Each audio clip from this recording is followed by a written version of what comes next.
जयंत पाटील यांच्या हालचाली जेव्हा बदलायला लागल्या, जेव्हा जयंत पाटील यांची महायुतीतील नेत्यांसोबत जवळीक वाढली, तेव्हा असं बोललं गेलं की जयंत पाटील लवकरच महायुतीत दिसतील.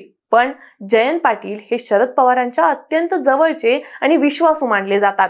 शिवाय हे तेच जयंत पाटील आहेत जे शरद पवारांच्या पाठीशी ठामपणे उभे राहिलेत. खरं तर शरद पवार यांच्यानंतर राष्ट्रवादी शरद पवार पक्षात कोणाला महत्व असेल तर ते जयंत पाटील यांनाच. त्यामुळे जयंत पाटील महायुतीत जाणार म्हणजे शरद पवारच महायुतीत गेल्यासारखं आहे. आणि यावरूनच नंतर अशा देखील चर्चा राजकीय वर्तुळात रंगल्या की शरद पवारांच्या पाठिंब्यानेच जयंत पाटील हे महायुतीत सामील होतील. पण आता शरद पवारांच्या काही हालचाली पाहिल्यास, ते ज्या पद्धतीनं मोदींना साथ देत आहेत ते पाहिल्यास असं कुठंतरी वाटतंय की शरद पवार हे भाजपमध्ये सामील होतील असं चित्र निर्माण झाले. त्याची कारणं काय आहेत जाणून घेऊयात आजच्या या व्हिडिओमधून. नमस्कार, मी प्रगती देसाई आणि तुम्ही पाहताय टीओडी मराठी. 12 तासांपेक्षा जास्त काळ वक्फ बोर्डाच्या विधेयकाची चर्चा झाली. लोकसभा अधिवेशनाच्या इतिहासात हा दिवस म्हणजेच 2 एप्रिल 2025 चा दिवस ऐतिहासिक झालाय. वक्फ संशोधन विधेयक मंजूर झाल्यानंतरही लोकसभेत कामकाज सुरूच होतं. लोकसभेच्या या विधेयकादरम्यान मणिपूरमधील राष्ट्रपती राजवटीबाबत विधेयक केंद्र सरकारकडून रात्री उशिरा मांडण्यात आलं होतं. या विषयावरील चर्चेत मणिपूरमधील सामान्य परिस्थितीसाठी केंद्र सरकार सर्व प्रकारचे प्रयत्न करत आहे असं केंद्रीय गृहमंत्री अमित शहा यांनी स्पष्ट केलं. त्यावेळी अमित शहा म्हणाले की मणिपूरमध्ये गेल्या 4 महिन्यांपासून कोणताही हिंसाचार झालेला नाही. मैतई आणि कुकी समाजाशी चर्चा सुरू असून शांततेनं तोडगा काढण्याचा सरकारचा प्रयत्न सुरू असल्याचं केंद्रीय गृहमंत्री अमित शहा यांनी सांगितलंय.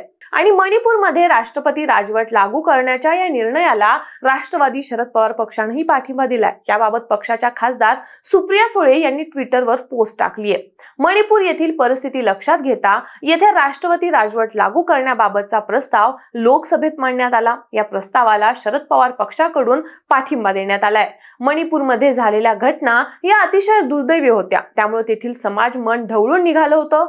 तेथे मुक्त व निर्भय वातावरणात निवडणुका होणं आवश्यक आहे. केंद्र सरकारने तेथे लवकरात लवकर निवडणुका घ्याव्या अशी मागणी ही सभागृहात केली गेली अशी पोस्ट सुप्रिया सुळे यांनी केली आहे. आणि त्यांनी याबाबतचा व्हिडिओ देखील सोशल मीडियावर पोस्ट केलाय. पण या मुद्द्यांवरून हे देखील दिसतंय की सुळेंनी वक्फच्या कोणत्याही इतर नेत्यांकडून ज्या पद्धतीने विरोध केला जातोय किंवा टीका केली जाते त्या पद्धतीने शरद पवार पक्षाकडून काउंटर केल्याचं दिसलं नाही. बरं, हे आत्ताच नाहीये बरं का, हे तर काही गेल्या महिन्यांपासून सुरू आहे. कारण महिन्याभराचा विचार केला तर तुम्हाला हेच दिसेल की शरद पवार गटाकडून महायुतीला तेवढ्या प्रमाणात टार्गेट देखील केलं गेलं नाहीये. कारण एकूणच जर विचार केला तर विधिमंडळाच्या सभागृहांमध्ये देखील शिंदेच्या सेनेचे आणि ठाकरेंच्या सेनेचे आमदार एकमेकांवर टोकाची टीका करत होते. मात्र अजित पवार गट आणि शरद पवार गटाच्या आमदारांमध्ये मात्र तेवढे काही मतभेद दिसले नाहीत. एवढंच नाही तर शिंदे गट आणि ठाकरे गट जेवढ्या आक्रमकपणे एकमेकांवर टीका करताना पाहायला मिळाले, तेवढ्या आक्रमकपणे राष्ट्रवादीच्या दोन्ही गटांमध्ये टोकाचे मतभेद दिसले नाहीयेत. शिवाय विधानसभेच्या निवडणुकांनंतर शांत झालेले शरद पवार हे अचानकच ऍक्टिव्ह मोडवर आलेले पाहायला मिळाले.